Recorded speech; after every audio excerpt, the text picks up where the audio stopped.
Court is now in session for another new episode of Innocent Until Proven Guilty. In February of this year, I reviewed Sonic 3D Blast for the Genesis. I hinted back then that there would be future appearances from Sega's mascot on this show, and I wasn't kidding. Today, I'm going to tackle what some critics have labeled to be the worst game in the franchise. Sonic the Hedgehog Genesis. Whoops, wrong cart. Let's try that again, shall we? Let's see here. Ah, yes. Sonic the Hedgehog Genesis. Sonic the Hedgehog Genesis was released on November 14th, 2006, a day that will live in infamy to all but the most hardcore fans of the franchise. It was a port of the original title for the Game Boy Advance to commemorate the 15th anniversary of the series. The idea was to translate all of the delicious blast process goodness into a tiny cartridge to be taken on the go. This sounds great in theory, and the back of the box claimed that it would be even faster than the original version. That is a very bold proclamation, but with the combined force of Sonic Team and Sega, they had the experience and expertise to back it up. Did the finished product live up to the hype? Before I answer that question, let's take a look at the original release. This was the epitome of fast in 1991, and while its sequels would surpass it in the speed department, it still held a golden standard that very few platformers could live up to. It was a near masterpiece, and I have a ton of fond memories of it. Okay, now let's do this, and this. And that, my friends, is a very close approximation of the experience provided by Sonic the Hedgehog Genesis. That, in a nutshell, is why so many people claim this GBA port to be the biggest stain on an already tarnished property. Surprisingly, there's no advanced warning about the horror that lies ahead. It actually starts off pretty promising.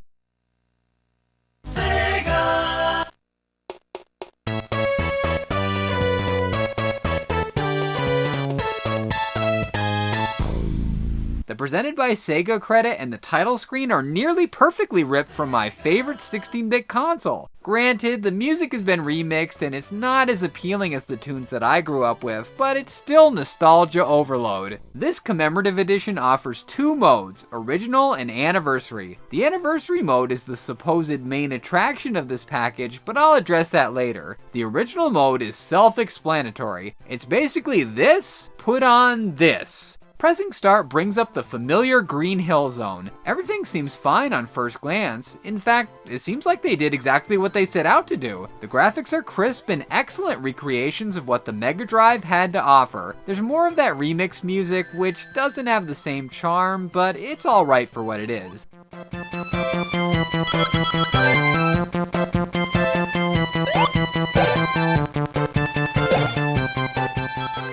The sound effects are heavily altered as well, and they can get downright annoying.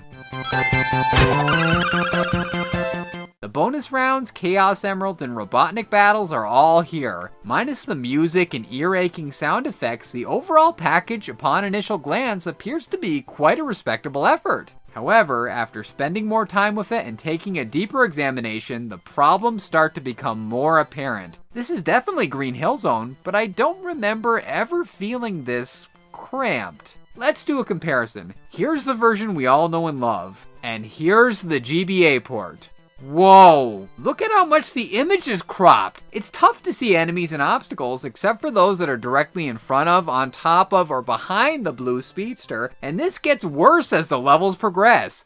As other reviewers have already stated, the average frame rate is low, but variably so. It can go from a semi-decent platformer to walking on the moon at the drop of a hat, but it generally crawls along at a snail's pace. The screen stutters regardless of how many sprites are visible, and this might be the worst slowdown I've ever seen. Not even the NES has anything that compares to this, and that system came out over 20 years earlier. It should be obvious after a closer inspection that this handheld port is severely lacking. In spite of the frame rate issues, zoomed in picture, and other annoyances, progressing through the stages isn't impossible. That is, until Labyrinth Zone. Water levels are known to be pains in the ass, but when our hero walks as if he's stuck in molasses even on solid ground, you know this isn't going to be pleasant, and it sure as hell isn't. Labyrinth Zone is the worst. There's zero reaction time when it comes to avoiding foes and other hazards due to the sluggish pace and the cropped aspect ratio. Expect to die and die a lot. Fortunately, there's an autosave function that allows us to continue from 4-1, so at least we don't have to return to the beginning.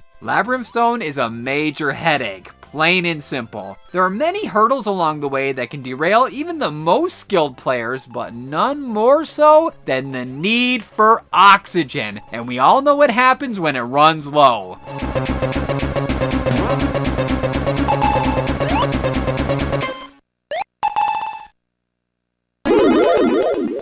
This can be a hassle even in the 16-bit console version, but it's 10 times worse in the GBA one. The bubbles are frequently found across the stages, just like they are in the original, but reaching them while also fighting the aforementioned slowdown makes an already nightmare-fueled setting even more nightmarish. The race to the top to beat Robotnik that concludes Labyrinth Zone is Frustration City, and I was the sole tormented resident. It's just one aggravation after another. The spikes and fire-spewing statues need to be avoided at all costs, and this is near impossible when they can't be seen until the last minute. This is even more difficult when the previously mentioned momentum issue can cause our hero to slide right into them. Add all of that together and then factor in the lack of air, and what results is a roadblock of epic proportions.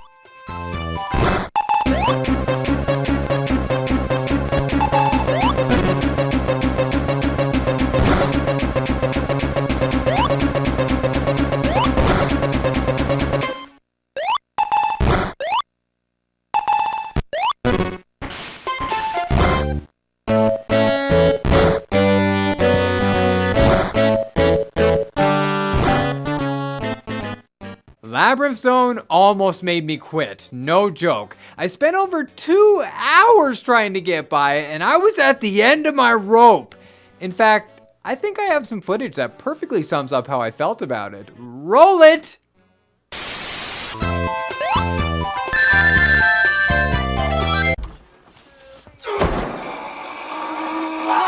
Someone's trying to kill me, man!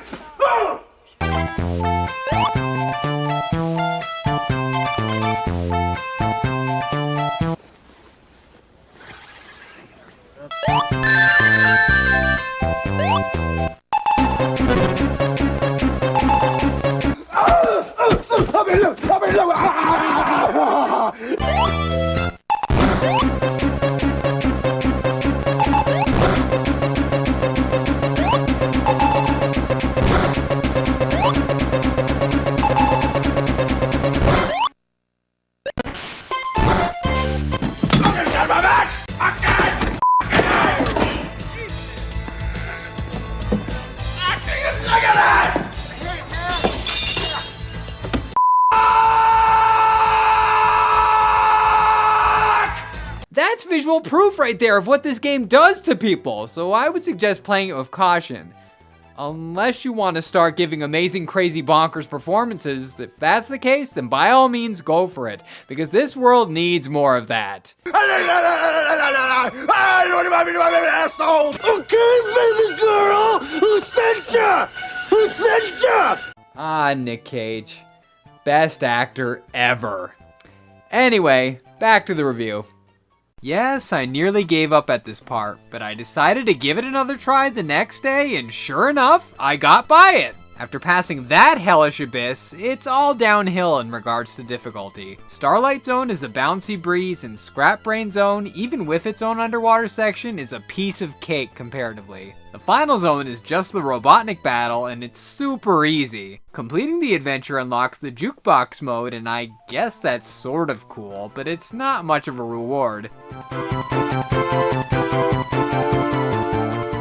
With that out of the way, it's time to tackle Anniversary Mode. Anniversary Mode adds the spin dash. That's it. Way to go, Sega. 15 years, that should be worth celebrating, and you dish out this. For shame. Wow, that was... I'm at a loss for words to describe it. I've covered many a mediocre title in the past, but this just boggles me. How could something as easy as porting one of the best games of all time lead to this? There are just flaws upon flaws, but can this undeniable failure be redeemed? Let's find out in the breakdown!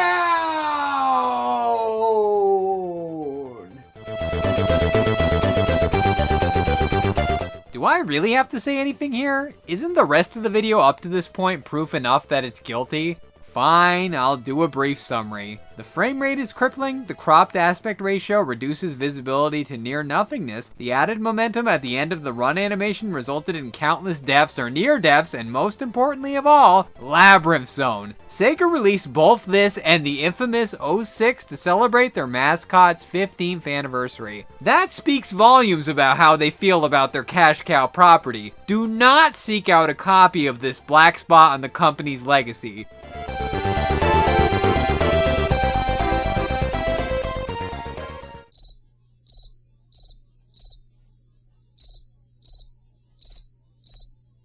Huh? I'm supposed to stick up for this? Is that even possible? Alright, let's see. Well, the music is pretty decent. In all honesty, I actually prefer a few of the remixes, especially Marble Zone. If the Super Nintendo and Genesis sound chips had a baby, the offspring would produce the tonality heard in that track. It's very nice and relaxing.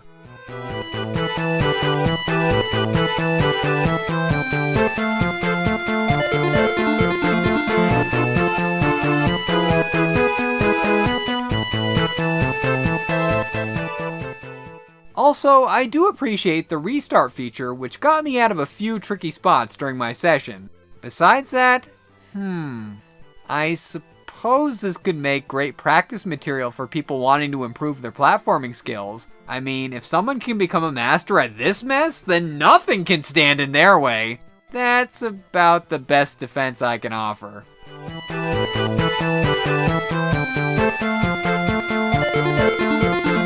No way, brah. Sonic the Hedgehog Genesis is the best ever. It's super tight, just like that gnarly in your face view. It feels like we're right there in the 2 miles per hour action. That's totally rad. You obviously can't handle how extreme it is, Gramps. Drink your prune juice and go to bed, old man, cause this verdict is innocent.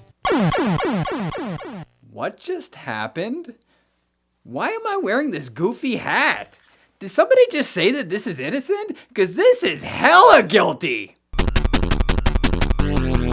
Sega dropped the ball on this one. I have no idea how a simple conversion job was botched so horribly, but it happened. And I can honestly say that this is the worst Sonic game I've ever played. Granted, I don't have any personal experience with Sonic Boom since I don't own a Wii U, but I know that that's being touted as the new worst. It's probably a toss-up between which is worse, but I have a feeling that I would get slightly more enjoyment out of Boom. At least it's possible to go somewhat fast in that, whereas it's not at all here. I definitely can't recommend seeking this out unless you're a glutton for punishment like I am. Stick with the real deal and forget about this poor excuse for a handheld offering. Now that the guilty verdict has been dropped on this pale imitation of a 16-bit classic, court is now adjourned. Thanks for watching, everyone. As you might notice, there's a little change over there. If you didn't see it before, I actually have changed my schedule. I'm actually going to be making videos weekly now. But actually, it's going to be every Monday. But these videos are going to be kind of like this one. They're going to be a bit shorter than normal. They're still going to be the same kind of shows, you know, and have the same content you're used to, but they're just going to be a little bit shorter so that it's easier for me to put out videos every week. So, yeah, so that's cool. I mean, more of me, you know, so I mean, maybe less per video, but still, hey, more of me, and this will allow me to cover more stuff that I wouldn't normally be able to do, or at least not for a little while, you know, some more like ROM hacks and whatnot, like the Freddy vs. Jason. I think that'd be pretty cool. So yeah, it's really exciting. So yeah, come back next week for the next new video, which I actually don't know what it is right now, which is actually kind of exciting. I have no idea what I'm going to do right now as I'm recording this voiceover. So yeah, that's pretty cool. So it's a complete surprise to everybody. But anyway, until next week, of course, you can check out these videos over here. On the upper left, that is last week's Cygnus Story Retro Review on Batman for the NES, viewer request. Great game, fun episode to make, you should check it out. Now in the upper right hand corner, that is the LJN Defender Incredible Crash Dummies. It's a good episode, I had a lot of fun making it. Good game, I think it's a good game. So yeah, it doesn't have Fallen Brothers soundtrack like the NES version, but still, doesn't keep it from being a good game, because it's totally a good game. So check out that review, had lots of fun. Now on the bottom left, that's just the Innocent Until Proven Guilty playlist. So start right from Bugs Bunny Birthday Blowout and go right on until you're caught up with the series if you haven't already been caught up.